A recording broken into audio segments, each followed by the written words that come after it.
한국에서 가장 아름다운 마을 1호 경남 산청 남사 예담촌입니다.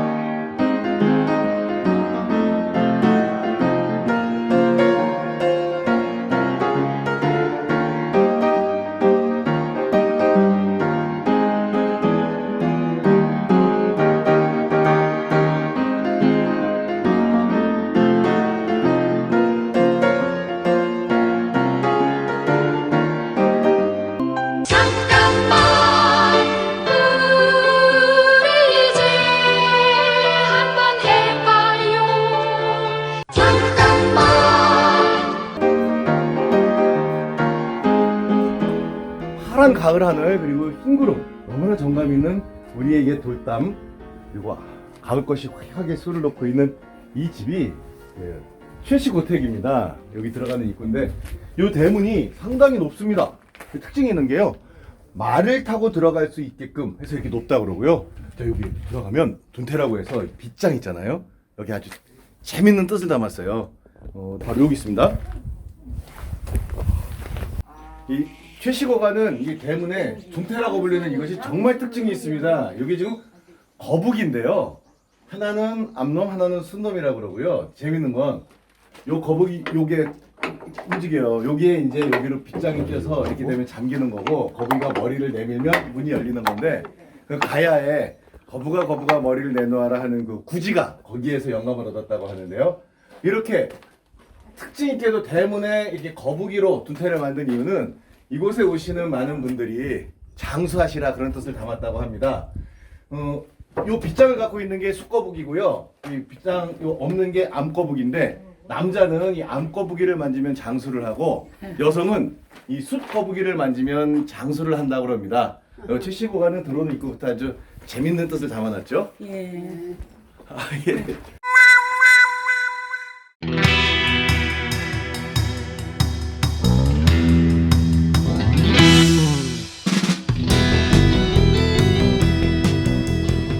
남사 예담촌의 최씨 집안은 상당히 부자입니다. 그쪽으로는 만석군이 살았고요. 이제 같이 이주를 했는데 여기도 천석군이니까 어마어마한 거부죠. 요 건물은 1920년에서 22년, 3년 동안 지었다고 하죠. 그리고 그때 당시 돈 38,000환을 들여서 지었다고 하는데요. 그게 지금으로 따지면 25억 원이, 말도 잘 안 되는, 놀라서 25억 원이 넘는 그런 돈을 들여서 지었다고 합니다. 여기가 이제 사랑채고요. 자, 대문 둔태에 이어서 여기 재밌는 구조가 있습니다. 요 구조가 뭐냐면요, 바로 딱 위치가 화장실 위치죠. 맞습니다. 여기 화장실인데, 요 화장실은 과연 뭐가 특징이 있을까? 이 시고가에서 보셨지만 이렇게 높아요. 정화접할 수 없으니까. 이 인형도 아니고 뭐가 문제죠? 이제 눈치채셨습니까? 문이 없습니다. 문이 없어요. 이건 왜 그러냐? 이게 문이냐? 예절을 위해서 문을 달지 않았다고 합니다. 이게 무슨 소리야? 요즘은요, 똑똑똑 노크를 하잖아요. 그러면서 뭐 이렇게 해서 신호를 하는데, 이것마저도 너무 가까우면 민망한 것 때문에 예의가 없는 거래요. 그래서 예전에는 이렇게 한 이쯤 멀리 떨어져서 저렇게 가까이가 아니라 여기서 하면 뭐 했겠죠. 그게 덜 민망하니까 이게 예의를 더 갖추는 거다 해서 화장실에 이렇게 문을 달지 않았다고 하고요. 여기는 이제 그 주인이 있었을 거고요. 하인 머슴이 쓰는 화장실이 뒤에 있는데, 거기는 문이 있을까요, 없을까요? 한번 가보겠습니다. 제가 이제부터 이렇게 돌아가면 이쪽에 좀 전에 말씀드린 여기서 일하는 사람들이 쓰던 화장실이 있는데, 그 화장실 뭘까요? 자, 여기에요. 역시 여기도 예절을 위해서 문을 달지 않았습니다. 정말 특이하죠. 자, 그리고 여기서 하나 퀴즈 문제입니다. 요게 남성용일까요? 여성용일까요? 아니면 남녀 공용? 자, 이렇게 우리가 바라보고 그대로 이렇게 앉을 수 있는 게 남성용이고요. 남성은 이쪽 앞을 보는 게 아니라 저 벽을 보고 앉아서 일을 봤다 그러고요. 여성용은 이렇게 이제 벽 쪽을 보는 게 아니고 옆면 벽 쪽, 이렇게 사이드죠. 대신 여성이니까 보이지 않도록 안쪽으로 공간을 좀 물렸다고 하는데요. 이 최씨고가에서 볼 수 있는 뭐 재밌는 뭐 특징 같은 거죠.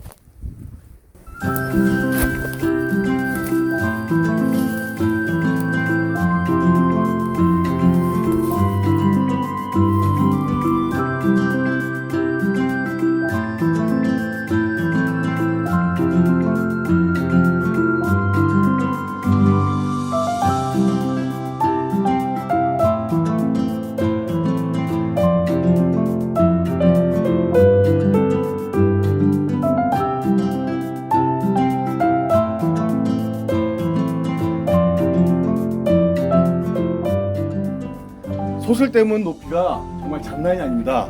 이게 우리나라에 남아있는 민가 중에 소설대문이 가장 높다고 하는데요. 여기 정말 대단한 집안이 있었겠죠? 네, 여기가 남서 예담촌 정씨고가입니다. 네, 그 정씨가 우리가 잘 아는 고려 때의 충신 포은 정몽주 그 장손인 이제 정보의 집안인데요.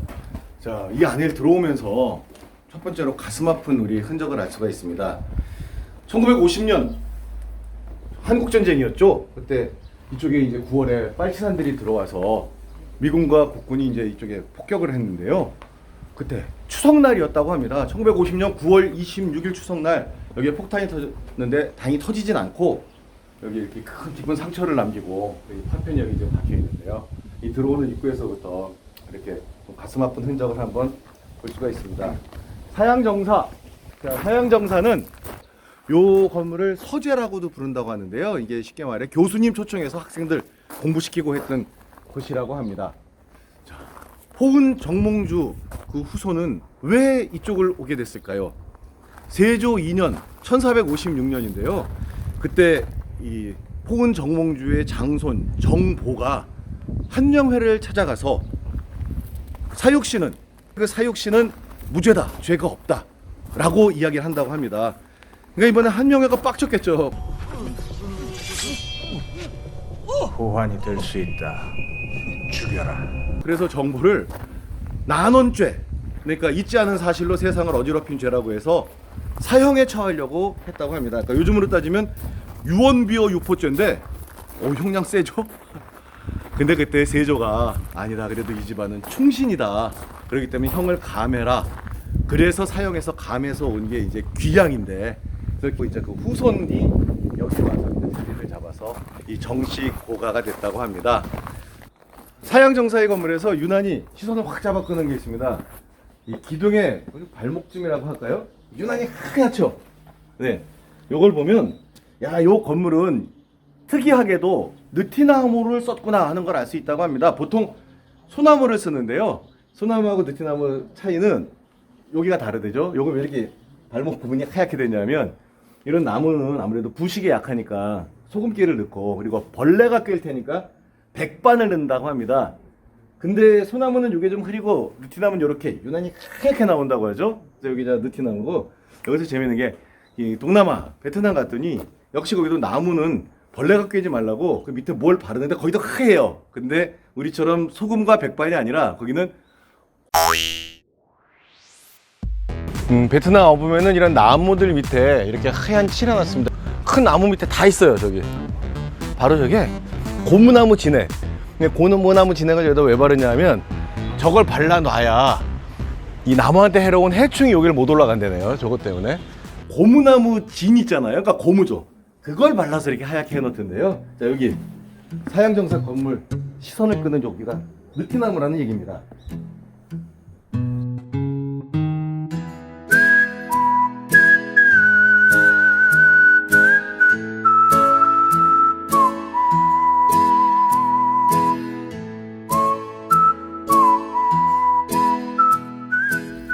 하씨 고가에서는 나무 딱 두 개를 봐야 됩니다. 하나가 감나무고 하나가 매화나무인데요.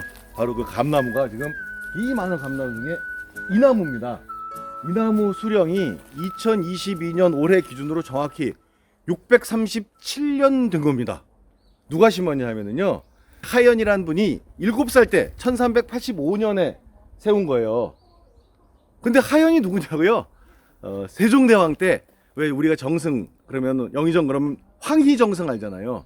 황희정승 다음으로 영의정을 하신 분이 지금 바로 이 문효공 하연이신 거죠. 그래서 이 나무는 왜 중요하냐면 이 산청은 우리가 정말 좋아하고 맛있는 그 곶감이 유명한데 산청 곶감 축제 할 때 요 나무 앞에서 이제 고유제를 지내고 그리고 이제 축제가 시작한다고 합니다.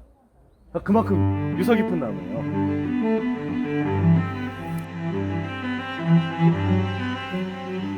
감나무밭 사이 걸어 들어와서 이제 하시고 갑니다. 여기가 진양하시, 그러니까 지금 진주하시 그 고택인데요.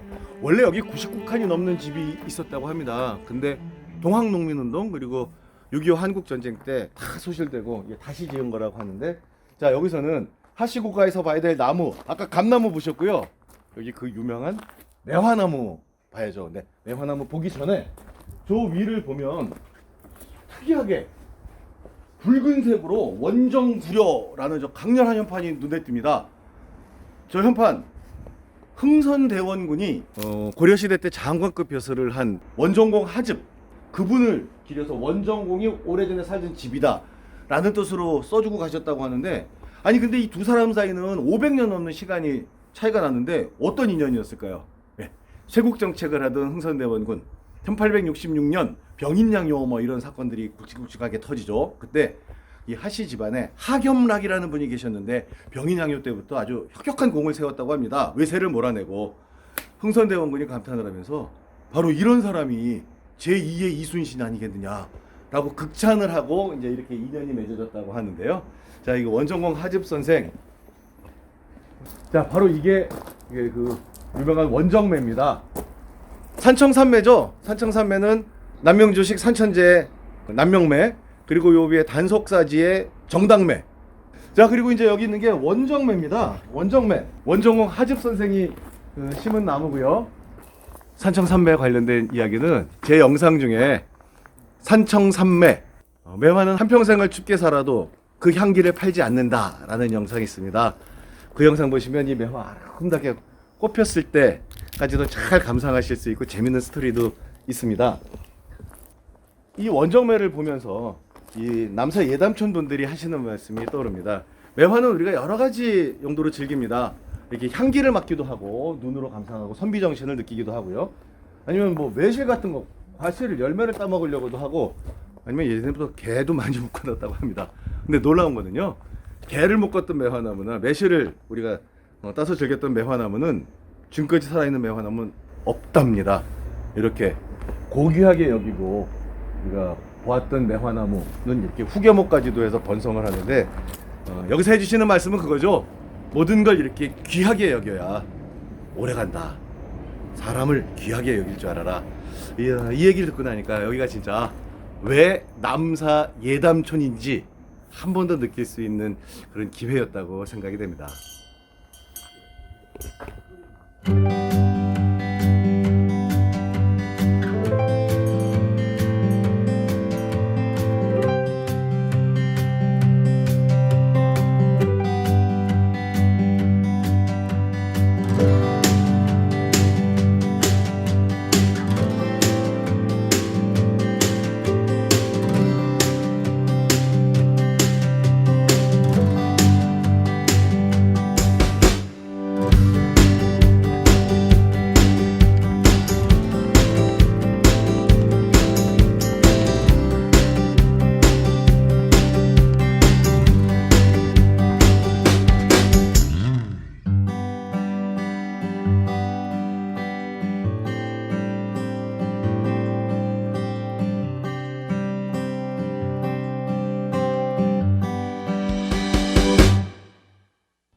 너무 반갑습니다. 네, 반갑습니다. 예. 꼭 구독해 주셔야 돼요, 오늘. 산지 오래되셨어요? 아, 예, 감사합니다.